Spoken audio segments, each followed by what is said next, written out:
Olá, queridos. Como está a sua vida espiritual?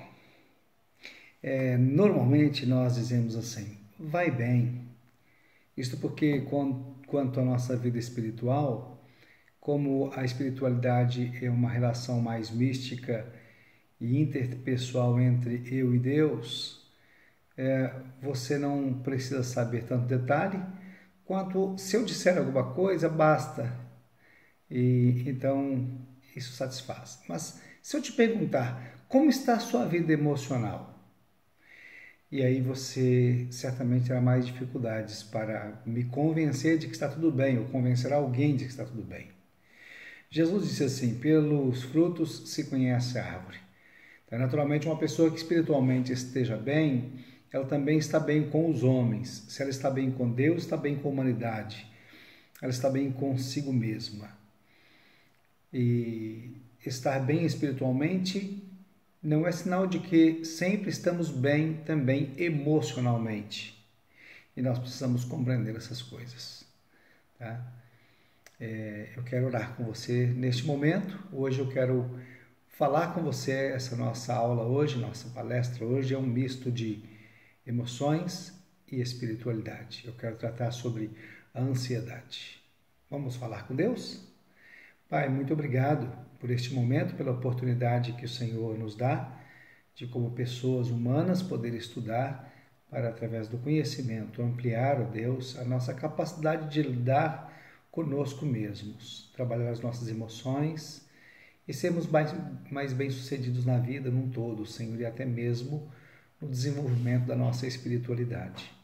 Abençoa, Senhor Deus, todos quantos nos ouvem neste momento, que essa palavra caia bem aos seus corações. Eu peço em nome de Jesus. Amém. Muito bom. Você é uma pessoa ansiosa? Fala a verdade. Você rói as unhas? Você antecipa problemas? Aliás, às vezes os problemas estão longe e nós estamos antecipando os problemas. E às vezes nós até mesmo criamos problemas quando nós os temos, mas temos num certo nível e nós temos a capacidade de ampliar os problemas, colocar uma lente nos problemas, não é? Você está sofrendo demasiadamente com problemas dos outros? Você está preocupado com o que vai comer nesses tempos de dificuldade, tantas crises? Você tem sido levado pelas informações que a grande mídia tem propagado com interesses outros e você tem se deixado levar por isso? Como estão as suas emoções? Está preocupado com a sua aposentadoria? Talvez nem durma direito por conta disso? Talvez se alguém da família está contaminado pelo Covid-19 ou se você poderá ser contaminado?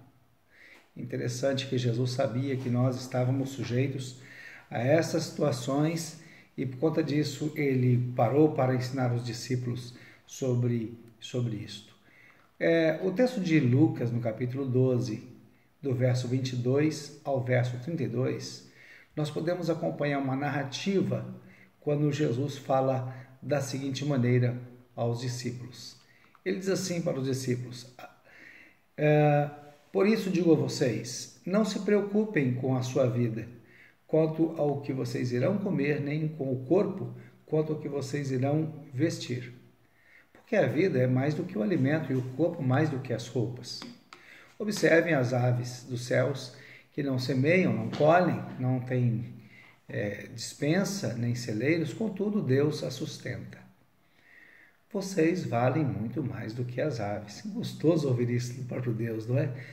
Nós valemos mais do que as aves. Ele diz isto. Quem de vocês, por mais que se preocupe, pode acrescentar um côvado ao curso da sua vida? Um côvado é uma unidade de medida desse tempo, que equivale a cerca de 50 centímetros, 46 centímetros a 50 centímetros. Portanto, se não podem fazer nada quanto às coisas mínimas, por que se preocupam com as outras coisas? Observem como crescem os lírios. Eles não trabalham nem fiam. Eu, porém, afirmo a vocês que nem mesmo Salomão, em toda a sua glória, se vestiu como qualquer deles. Ora, se Deus veste assim a erva que hoje está no campo e amanhã é lançada no forno, muito mais fará vocês, homens de pequena fé. Portanto, não fiquem perguntando o que irão comer ou beber e não fiquem preocupados com isso. Olha o que Jesus disse, parem de se preocupar. Está preocupado por quê? Porque os gentios de todo o mundo é que procuram essas coisas, mas o Pai de vocês sabe que vocês precisam delas. Busquem antes de tudo o seu reino, e estas coisas vos serão acrescentadas. Não tenham medo, ó pequeno rebanho, porque o Pai de vocês se agradou em dar-lhes o seu reino. Maravilha! Dizem que a ansiedade é o mal desse século, não é? Ela é uma reação que todo indivíduo experimenta, não tem quem passe por esta vida sem ter experimentado ansiedade, não é? E alguns em grau um pouco maior, outros em grau um pouco menor.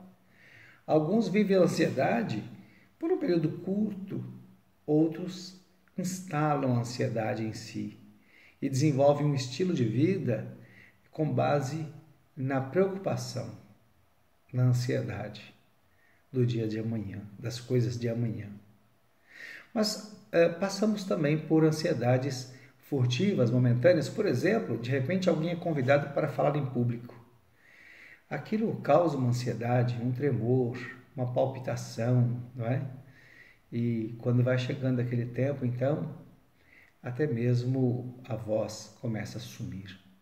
Vontade de voltar atrás, desistir, não é? A expectativa de uma data importante, por exemplo, casamento, quando eu estava para casar, não é? E era jovem, garoto, e faltava um mês para casar, a preocupação me sobreveio, porque meus pais tinham um casamento duradouro e eu entendia que o casamento era algo duradouro, era apenas um. E eu precisava cumprir o compromisso do casamento, do matrimônio como um todo. Então aquela expectativa de um casamento começou a me pressionar, me promover uma ansiedade, me deu medo de fugir. Então, você pode passar por uma ansiedade curta numa fase de entrevista de emprego. Pessoas perderam boas vagas por conta de antecipar o sofrimento, antecipar um caso, uma situação, e não foram bem-sucedidas numa entrevista de emprego. Às vésperas de provas, você já ouviu falar sobre aquele negócio assim, deu um branco? É normal, né? A ansiedade, ela produz esse tipo de coisa, essas surpresas negativas em nós. Uma pessoa vai fazer um exame clínico, então, ou vai passar por um processo cirúrgico, faz uma internação e não pode passar pela cirurgia porque a pressão arterial está anormal, está acima. Ansiedade. Vocês percebem que é alguma coisa muito simples, a ansiedade? E todos nós estamos sujeitos a ela. Ela aflige homens e mulheres de todas as idades. Ela não privilegia um em detrimento de outros. Ela abraça aqueles que não têm uma cultura acadêmica, analfabetos, mas também abraça os doutores, talvez abrace mais os doutores. A ansiedade, ela também abraça os ateus e os religiosos. Eu até digo que talvez com mais gravidade os religiosos, por conta dos religiosos precisarem fazer uma falsa demonstração de super-heróis, como que se nada de errado lhes acontecesse. Então, demonstrar um transtorno emocional pode denunciar uma fraqueza espiritual, o que é um equívoco. Como é bom nós sermos humanos e que as pessoas percebam que nós também sofremos em nossas emoções. Duro é para um líder espiritual se fazer de super-herói, aquela pessoa que não sofre absolutamente nada, não é? Porque ela não pode compartilhar, num momento de dificuldade, as suas fraquezas com alguém. Pois bem, há várias causas promove ansiedade, vocês viram. Mas eu quero trabalhar neste momento com você com dois pilares principais que podem promover a ansiedade, que são a ameaça e o medo. Quando eu falo em ameaça, eu falo assim, quanta gente está com medo nesse tempo de pandemia de estar contaminado ou ser contaminado pelo vírus, não é? Pelo Covid-19. E tem gente que fica preso em casa por conta dessa ameaça. Essa ameaça as aprisiona, promove uma ansiedade gigantesca. Se fosse possível, elas fariam até exames todos os dias para saber se foram contaminadas, se estão contaminadas, não é? Basta sentir uma dor de cabeça, qualquer mal-estar já pode atribuir a contaminação. Eu fui até tal lugar, eu toquei em tal coisa, eu não passei álcool, e assim por diante. Esse constante ambiente de ameaça, ela promove um grau de ansiedade que ultrapassa a normalidade, não é? Outra coisa, as pessoas, além de ansiedade de ficar doente, pessoas também podem sentir ansiedade pelo medo da solidão. A solidão pode promover isso também. A possibilidade do desemprego. Então, nessa época também, as pessoas estão em crise pelo medo de perder o emprego. Outras porque já perderam o emprego e as obrigações financeiras, elas virão. Então, se promove uma ansiedade, uma preocupação. Quando a gente olha isso, essa insegurança vai brotando. E, naturalmente, junto com as ameaças, vem o medo, que é o segundo pilar que eu quero conversar com você neste momento. O medo, ele é preservador da vida, ele é o gatilho que nos dá segurança da sobrevivência. Ele é importante. Aliás, quem não tem medo, ou quem declara que não tem medo, é mentiroso, porque todos temos medo. Uns têm mais controle sobre o medo, outros têm menos controle sobre o medo. Uns enfrentam o medo, outros não enfrentam o medo. Mas não ter medo é uma declaração de insanidade. Algo está totalmente errado se a pessoa não tiver medo. Porque o medo, ele é natural, ele é saudável, ele é necessário, porque ele preserva-nos, ele permite que vivamos mais tempo. Porém, alguns têm um medo que é paralisador. Então, isso bloqueia a qualidade de vida, se impede que haja um desenvolvimento normal para a vida. Há um prejuízo para a vida. Então, isso precisa ser trabalhado. O medo de não casar, o medo de se casar e se divorciar. Eu falei sobre o meu medo, não é? Medo da vida, medo de viver. Você imagina a pessoa, hoje nós estamos confinados por conta da pandemia, mas em qualquer situação da vida nós estamos debaixo de risco. Nós estamos sempre, em qualquer situação, até dentro de casa estamos sob risco. O moço tinha medo de andar de avião, e então houve um acidente de avião no Campo de Marte, e ele caiu no bairro da Casa Verde, se não me equivoco, e o moço que havia morrido, ele tinha medo de andar de avião. Vejam só que interessante, não é? Medo da solidão, medo do amanhã, medo do novo, medo daquilo que nos produz insegurança.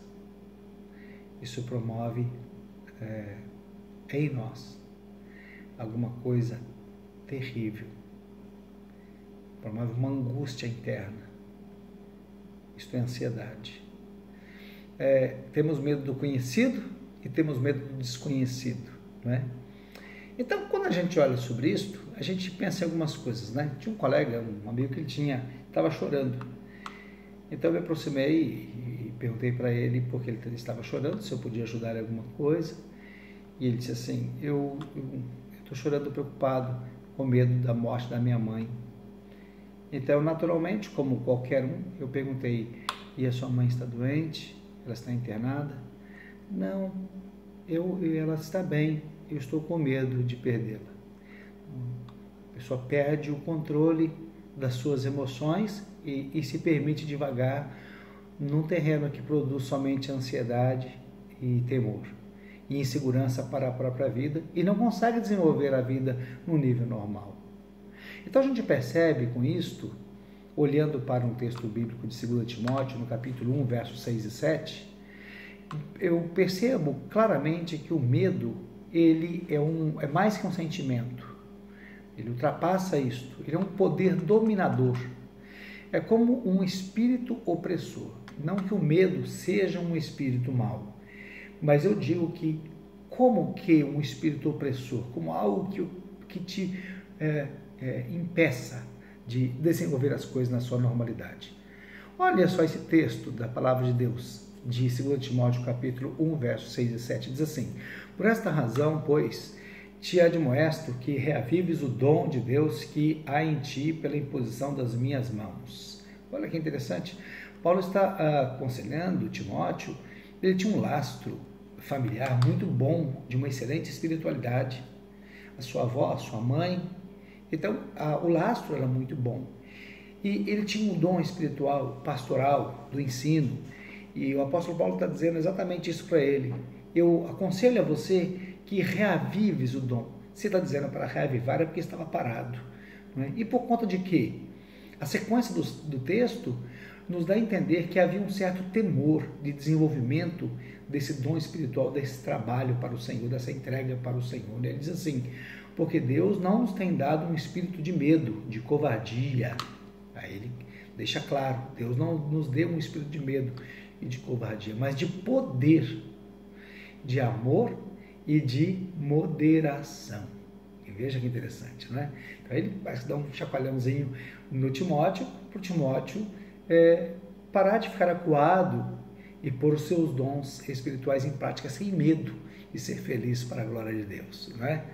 Um outro texto interessante, bastante conhecido, que fala sobre medo também, 1 João capítulo 4, versos 15 a 21, fala sobre o amor que vence o medo, que supera o medo, como sendo o amor um estilo de vida, um campo de relacionamento com Deus, um campo de dependência de Deus.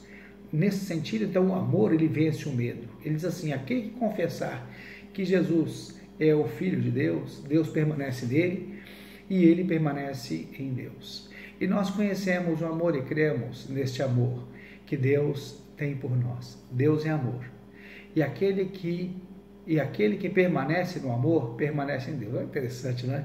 Aquele que permanece no amor de Deus, ele permanece em Deus. Aí ele diz assim: nisto é aperfeiçoado o amor de Deus em nós, para que no dia do juízo mantenhamos confiança no amor de Deus, porque o amor vence o medo, assim como ele é, também nós somos deste mundo. E o verso 18, ele é muito objetivo, diz assim: no amor não existe medo, pelo contrário, o perfeito amor lança fora o medo, porque o medo envolve castigo, e quem teme não é aperfeiçoado no amor. Quem tem medo não é aperfeiçoado no amor, ou seja, o desenvolvimento da sua espiritualidade, do seu relacionamento com Deus não está aperfeiçoado. Quem teme, quem tem medo, não é aperfeiçoado no amor, ou seja, o seu nível de confiança no Senhor está baixo. É isto, né? Aí ele diz: nós o amamos porque ele nos amou primeiro. Se alguém disser eu amo a Deus, mas odiar o seu irmão, é mentiroso.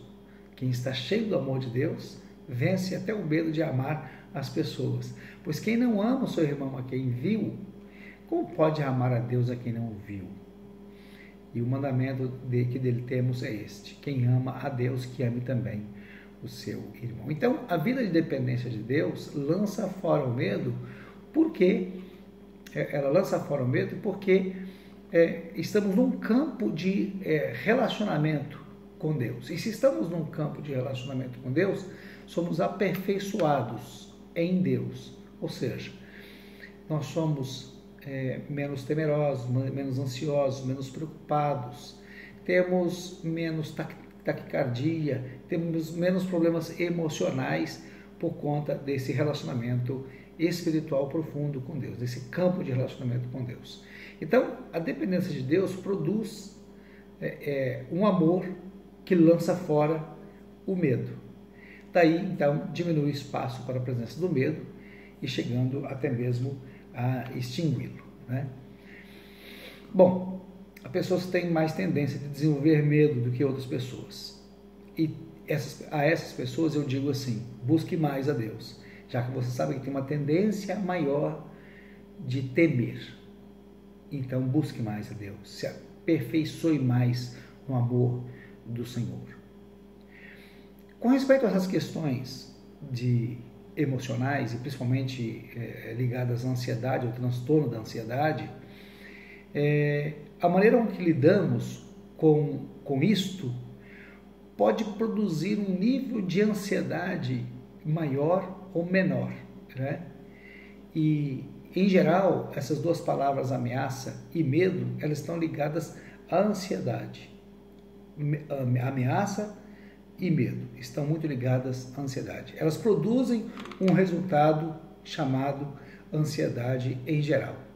E, consequentemente, a ansiedade produz efeitos em nós. E esses efeitos, eles podem ser físicos, e quando nós falamos de efeitos físicos, nós estamos falando de transtornos psicossomáticos, não é? Reflexos do transtorno da ansiedade são a psoríase, algumas questões respiratórias, de asma, enfim, erupções cutâneas. Então, há uma série de enfermidades que são resultados de ansiedade. Vai ao médico, faz uma série de exames clínicos e nada é acusado, mas na verdade é uma desordem de fundo emocional em tudo isto, né? E daí então o médico muitas vezes vai buscar um fármaco, né? Para que equilibre as enzimas internas e produza um bem-estar químico no organismo, para que produza um bem-estar mental e físico. Então, vivemos também no tempo do sono químico, não é? Pessoas que para dormir precisam tomar um ansiolítico e assim rebaixar essa ansiedade a um nível possível de descansar, né? Livro de Provérbios, capítulo 14, verso 30, Deus diz assim: o ânimo sereno é a vida do corpo. O ânimo sereno é a vida do corpo. Ou seja, está sob controle. É isto, não é? Mas também a ansiedade pode produzir, e já que estamos dentro do assunto de espiritualidade e emoções, a ansiedade ela pode produzir também um distúrbio, uma reação espiritual. Ou seja, a ansiedade ela pode atingir um nível que nos afaste de Deus. Aí a gente tem que parar para pensar, não é? Ora, um cristão, ele pode ser um cristão genuíno e ainda assim estar vivendo transtornos de ordem emocional? E por que não? Por acaso a ansiedade é um pecado? A ansiedade por si própria não é um pecado. Mas afastar a nossa mente de Deus, isto sim é um pecado. Sabe qual a origem da ansiedade? Lá atrás, na queda do ser humano. Foi Gênesis capítulo 3, quando a mulher, dando ouvido à serpente, quando ela disse que se comessem do fruto que Deus disse para não comer, eles seriam como deuses. Então, e ela caiu nessa cilada, comendo, então, o ser humano passou, então, a partir da queda, a ter doenças físicas, e espirituais e emocionais. Então é possível que uma pessoa, mesmo sendo uma pessoa, um crente genuíno, possa passar por problemas de ordens emocionais. E nós precisamos compreender e respeitar, né, isto. Aliás, os problemas de ordem emocional, eles são muitas vezes como um quarto escuro, de portas fechadas, onde até os especialistas têm dificuldade de lidar, né, com esse campo das emoções. Então é preciso muito respeito e muito cuidado quando falamos disso. Não podemos atribuir a uma pessoa falta de espiritualidade pelo fato de estar passando por uma crise ou um transtorno emocional. Há uma frase bastante questionável, né? Alguns gostam dessas frases prontas, fazem delas uma declaração de fé. Alguém diz assim, que onde começa a ansiedade termina a fé. Você concorda com isso? Você assina embaixo dessa frase? Onde começa a ansiedade termina a fé. É certo que a ansiedade é uma declaração de pouca dependência de Deus nas coisas futuras. É certo. Mas não é certo que terminou a fé. Nós vivemos num mundo muito complexo. O que Deus planejou para nós como vida era muito mais simples do que o que nós estabelecemos hoje. Com isso, então, nós queremos ter o que os outros têm, nós vivemos num frenesi de possuir, de comprar, desenfreado, e como as coisas todas estão na mesma prateleira em que o rico e o pobre podem olhar e até comprar, o rico compra à vista, o pobre compra lá em 18 vezes, 36 vezes, mas ambos podem comprar. Esse tem poder financeiro maior e ele sofrerá menos ansiedade para pagar as suas contas e desenvolver e tocar o resto da vida. Este tem compromisso de prestação de longo prazo e aquilo ocupou grande parte do seu orçamento. Isso vai promover um desgaste de ordem física, emocional, espiritual. Isso vai trazer problemas a esta pessoa. Então, o projeto de Deus é de uma vida simples, não é? Agora, há uma outra frase que eu queria que você também avaliasse. A primeira que eu fiz foi: onde começa a ansiedade, termina a fé. Esta eu deixo bastante questionável aí, não é? Eu particularmente não abraço ela totalmente. Mas há uma outra que eu abraço um pouco mais, não é? Ele diz assim: a ansiedade é o útero onde é gerada a incredulidade. Opa, até enrolei a língua aqui. A ansiedade é o útero onde é gerada a incredulidade. Se a ansiedade permitir, se você permitir que a ansiedade seja duradoura, fique mais tempo, e você se deixar levar pelos pensamentos negativos que a expectativa futura possa produzir em você, é possível que você comece a descrer ou crer menos, tá? É possível sim. Então, a ansiedade ela pode até aumentar os problemas da nossa vida. Ela dá uma potencializada quando o problema não seria tão grande, não é? Mas aí eu penso com você assim. Alguns exemplos na Bíblia que falam sobre essa questão da preocupação e a ansiedade, não é? Antes de falar isso, por exemplo, né?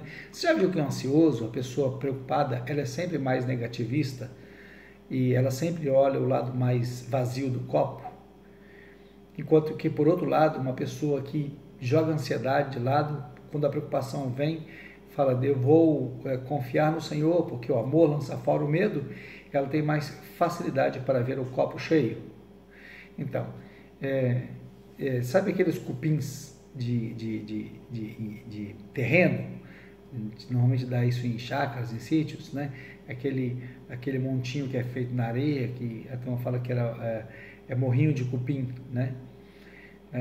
Uma pessoa negativista olha aquilo e diz que aquilo é uma montanha para ser transposta. Então, a ansiedade, pelo que está do outro lado, ela pode levar-nos a ser mais pessimistas, e o pessimismo não combina com a fé. A fé, ela olha do outro lado muito melhor. Ela olha para as alturas, ela olha para o impossível. A ansiedade, ela olha para o possível, para o alcançável. Por isso, leva a um grande sofrimento, né? Então, uma pessoa ansiosa, ela tem a tendência de promover um sofrimento maior. Eu ia dar alguns exemplos para vocês do Antigo Testamento, de pessoas que estavam preocupadas e o medo e as ameaças as frearam. Por exemplo, o povo de Israel estava para enfrentar o gigante Golias, né? E o gigante desafiava a cada um em todo o tempo. E alguns já haviam sido mortos. Quem seria o próximo? O homem era muito grande. Para vencer aquele homem, era necessário crer no sobrenatural. O natural não podia vencer um homem daquele tamanho, aquela estatura, com toda aquela armadura, não conseguiria. Então era preciso alguém que confiasse além do normal. E aí, então Davi, ele se lança, um menino, um jovem, fraco, franzino, que não suportava sequer a armadura. Ele se propõe a desafiar o gigante Golias. Então, e ele diz assim, onde estava a base da sua confiança? Ele diz assim, ele vem a mim com as armas que ele tem, com toda a sua armadura, mas eu vou a ele em nome do Senhor dos Exércitos. Então, o amor lança fora o medo. Então, eu até corro o risco de dizer assim, que uma pessoa com muita fé, uma pessoa assim, sabe, uma pessoa com muita fé mesmo dedicada, ela chega a ser meio insana. Porque ela tem ações e atitudes que alguém que está fora fala, não é possível que a pessoa pense assim ou crê assim. É uma confiança tão arraigada no Senhor, provedor do futuro. Eu ainda não tenho, mas uma pessoa que crê tanto no que terá amanhã, que quem olha pensa assim, não é possível que essa pessoa pense assim. Não é? A fé, ela não tem limites. E uma fé bastante vigorosa é algo que assusta essa humanidade materialista, que confia naquilo que vê, naquilo que possui, naquilo que tem. Agora, estava Geazi, um moço auxiliar do profeta Eliseu. Ele vai e olha para o monte e fica morrendo de medo. E aí Eliseu olha para o monte e pela fé vê aquele monte cercado de carros e cavaleiros do Senhor, e ele crê na vitória que viria do Senhor. Aquelas pessoas estavam cercadas por Deus.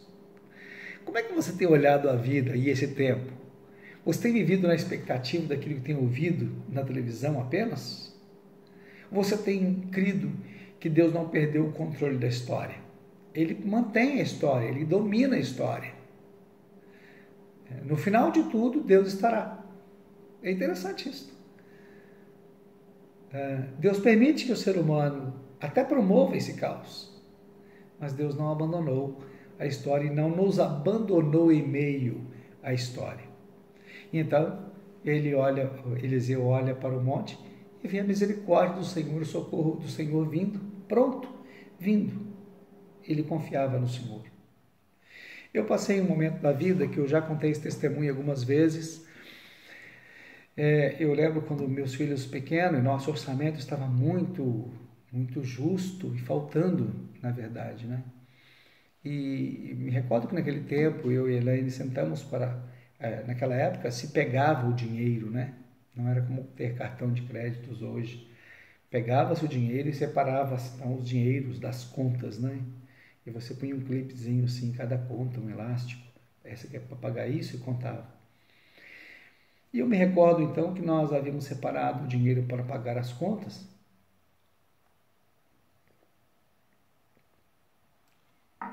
E aí então havia sobrado, não lembro que moeda era que estávamos vivendo, se era o real, se era o cruzado, não é? Se era o cruzeiro. Eu lembro que então havia sobrado 1.800, não sei que tipo de moeda, né? Mas havia sobrado esse valor. E a gente ficou surpreso, porque não estava esperando que fosse sobrar, né? Sobrou todo aquele valor, 1.800. Mas 1.800 não daria para fazer uma compra do mês, tá?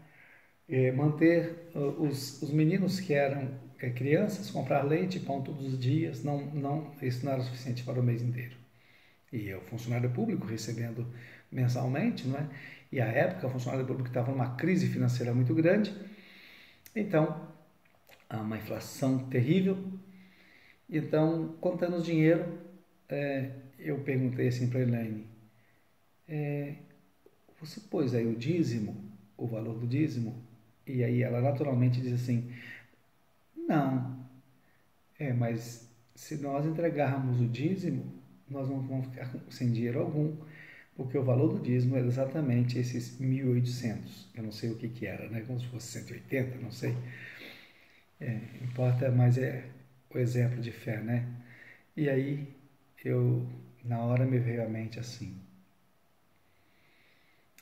se eu retiver esse dinheiro, no meu entendimento sobre a questão de dízimos e ofertas e contribuição, se eu retiver isto, a responsabilidade no mês inteiro é somente minha.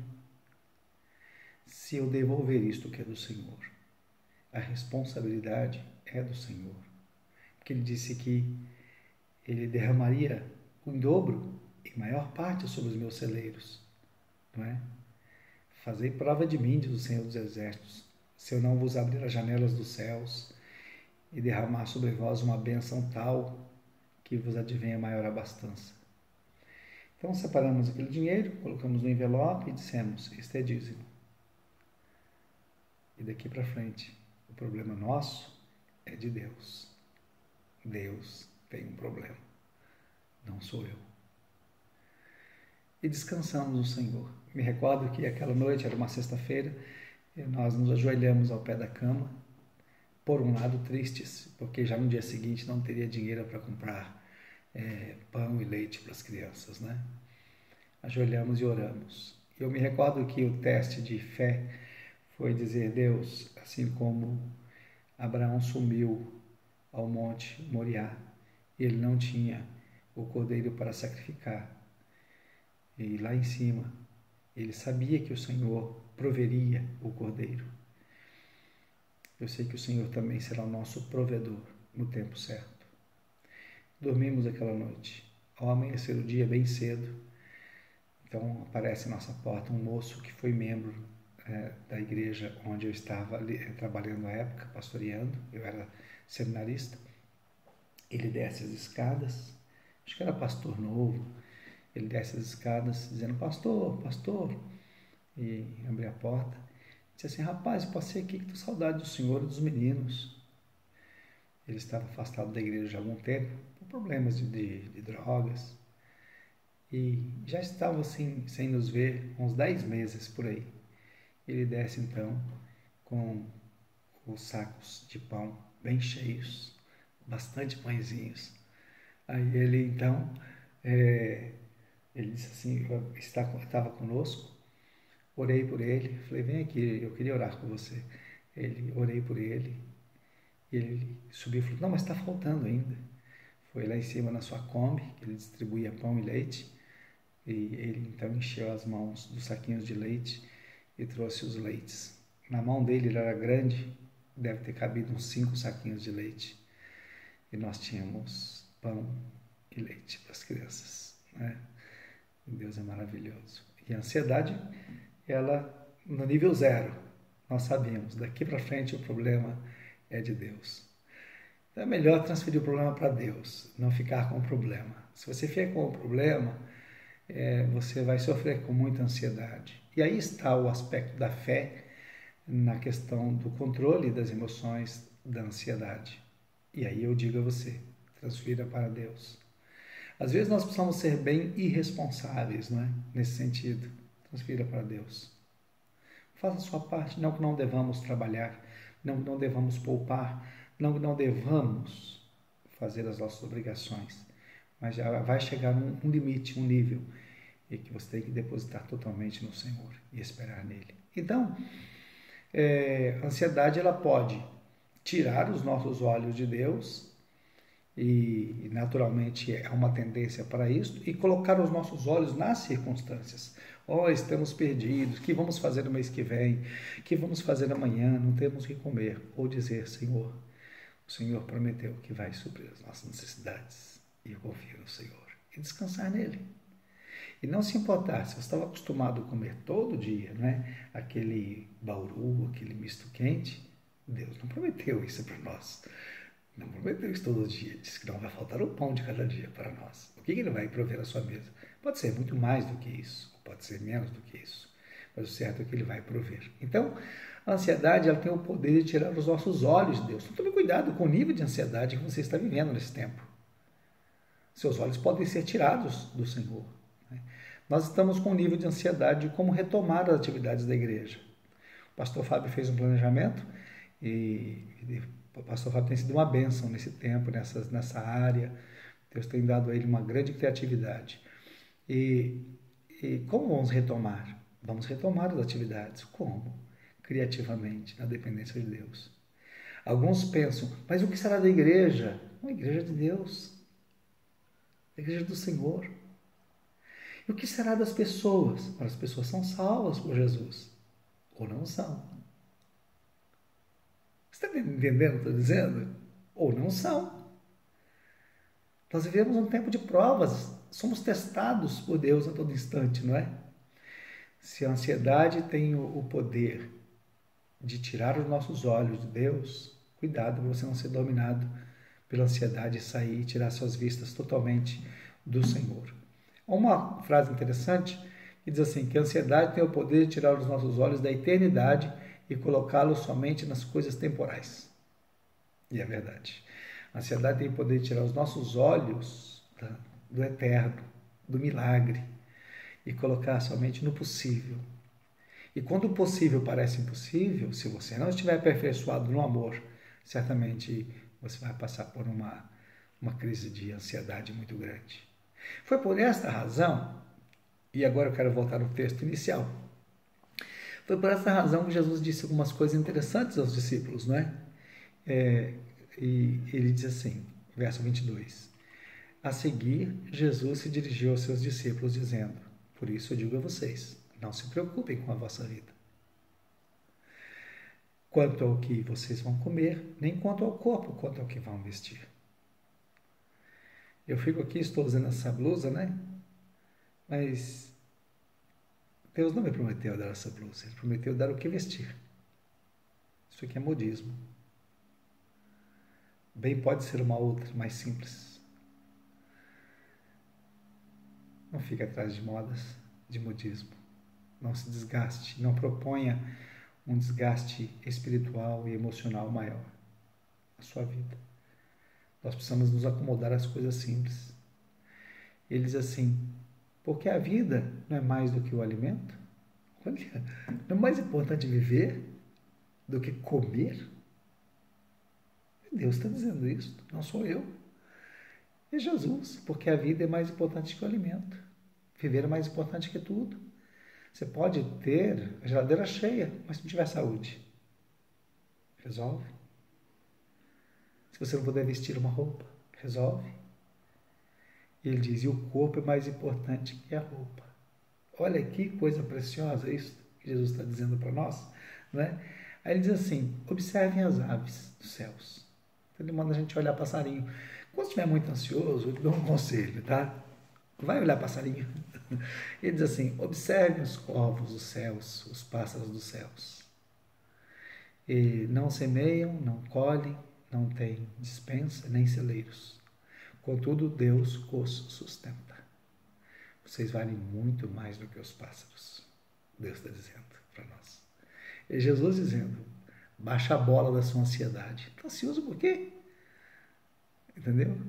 É aquela frase, está ansioso? Vai pescar. Está ansioso? Vai ver passarinhos. Tá? Deus está dizendo, Jesus está dizendo para nós. Né? O verso seguinte diz assim, 25. E Jesus faz uma confrontação com os discípulos. Ele confronta a fé dos discípulos. Ele diz assim para os discípulos, quem de vocês, por mais ansioso que esteja, pode acrescentar um côvado à sua vida? Ou seja, você pode aumentar alguma coisa? Côvado, 50 centímetros. Você pode mudar alguma coisa? Absolutamente nada. Ele está dizendo, para com isso, vai mudar algo. Ao contrário, vai acrescentar problema sobre problema. Ele diz, portanto, vocês não podem fazer nada quanto às coisas mínimas, porque se preocupam com as outras.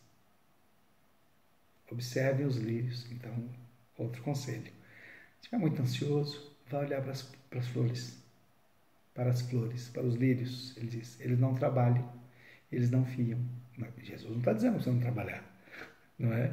O apóstolo Paulo diz que aquele que não trabalha também não coma, não é? Ele está dizendo o seguinte: para que ficar preocupado, ansioso? O bom é que hoje está, já há tempo, né? Tem a moda da roupa rasgada, então pode usar até rasgar a roupa, e se rasgar está na moda, não é? Eu, porém, vos afirmo que nem Salomão em toda a sua glória se vestiu com qualquer um desses lírios do campo, né? Está dizendo.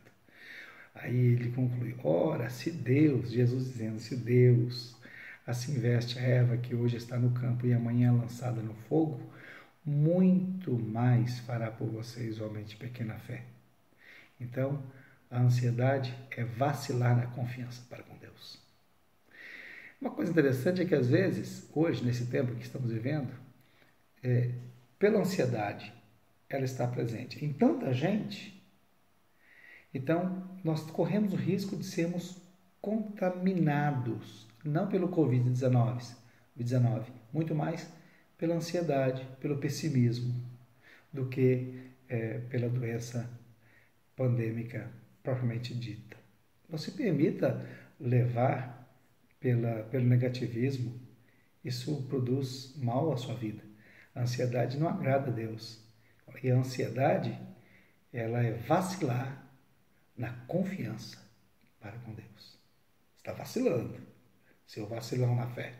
Né? Então o verso 28 diz: ora, se Deus assim veste a erva que hoje está no campo, e amanhã é lançada no forno, ou seja, ela tem pouco valor, muito mais fará por vocês, homens de pequena fé. Então, para de vacilar na ansiedade. Reduz a sua ansiedade na confiança do Senhor. O problema é que